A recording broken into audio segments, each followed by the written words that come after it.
Murder, Coffee, and Jessica Wongso.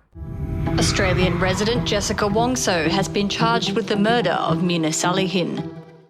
Nampaknya teman-teman sudah tidak asing lagi dengan judul film yang baru saja saya sebutkan tadi, karena film tersebut memang baru saja dirilis Netflix pada tanggal 28 September 2023. Nah, sebelum lebih lanjut lagi, saya ingin memperkenalkan diri dulu. Nama saya Damadika Kevin Renara dan saya adalah mahasiswa Ilmu Komunikasi FISIP Universitas Atmajaya Yogyakarta. Ya, saya ingin menjelaskan kepada teman-teman bahwa apa sih film ini tuh. Jadi, film ini merupakan suatu film dokumenter yang membahas seputar pertanyaan-pertanyaan yang belum terjawab tentang kasus persidangan Jessica Wongso ini. Jadi Jessica Wongso mengalami persidangan pada tahun 2016 karena kematian dari temannya, yaitu Mirna Salihin. Di dalam film ini itu banyak sekali tokoh-tokoh penting yang juga tentunya memiliki peran dalam persidangan Jessica Wongso ini. Misalnya saja adalah ayahnya Mirna Salihin, yaitu Bapak Edi Darmawan. Ada pengacaranya Jessica itu sendiri, yaitu Otto Hasibuan, dan ada juga dari jaksa, ada juga dari jurnalis, wartawan yang pada waktu itu meliput persidangan Jessica Wongso ini. Nah, jadi film dokumenter itu apa sih? Jadi, menurut Grierson dalam buku Ajar Filmologi, Kajian Film, dijelaskan bahwa film dokumenter ini adalah sebuah laporan aktual yang dikemas secara kreatif.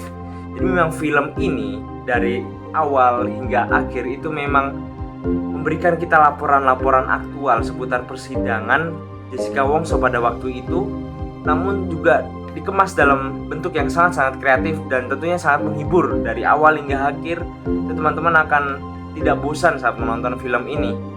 Nah, teman-teman, film Ice Cold, Murder, Coffee, and Jessica Wongso ini juga merupakan suatu film advokasi. Film advokasi itu apa sih? Film advokasi merupakan alat yang sangat berharga untuk memberikan suara kepada para sineas atau para pembuat film untuk mengangkat isu-isu yang sosial yang setengah terjadi atau yang sudah terjadi tapi tidak dipedulikan kembali. Nah, fokusnya adalah pada isu-isu yang biasanya melibatkan masyarakat atau tokoh-tokoh tertentu yang kurang mendapatkan perhatian dari masyarakat ataupun dari pemerintah. Dengan mengangkat isu-isu ini diharapkan bahwa permasalahan-permasalahan mereka ini bisa kembali ke permukaan dan menjadi perdebatan publik. Film Ice Cold, Murder, Coffee, and Jessica Wongso ini berhasil melakukan itu. Kenapa? Karena setelah perilisannya pada tanggal 28 September 2023, terbukti di media sosial banyak sekali orang yang membicarakan kasus ini. Banyak sekali komentar-komentar di berbagai postingan tentang film ini yang membicarakan tentang kasus persidangan Jessica Wongso. Banyak yang skeptis, banyak yang tidak setuju, banyak juga yang setuju. Banyak sekali perdebatan yang muncul di situ.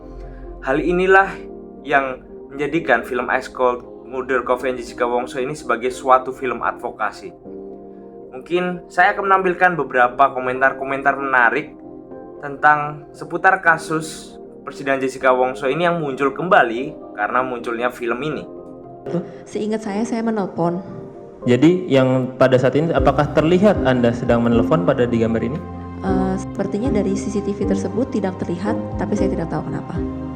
CCTV ini tidak terlihat Anda sedang menelpon. Seingat saya menelpon. Jadi sebenarnya kalau seorang dokter forensik melakukan otopsi, kemudian belum ada pemeriksaan penunjang, mestinya dia bikin lagi visum berikutnya yang berisi kesimpulan keseluruhan akhirnya, Pak, seperti itu. Kenapa harus dibuat kesimpulan? Sebut lain halnya dengan Mina yang benar dia memesan Vietnamese Ice Coffee secara khusus dan spesifik. Nah sekarang, apakah Anda tahu kalau memang rencananya kan mau dikasih ke Hani? Memang Hani itu suka alkohol?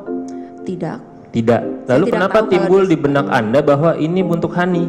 Beli satu gratis satu, kalau Hani mau minum silakan, kalau tidak ya saya minum. Kalau tidak Anda yang minum sendiri. Mungkin sekian saja yang bisa saya sampaikan kepada teman-teman. Pertemuan kita cukup sampai di sini. Sampai jumpa dan semoga kita bisa bertemu kembali di lain pertemuan.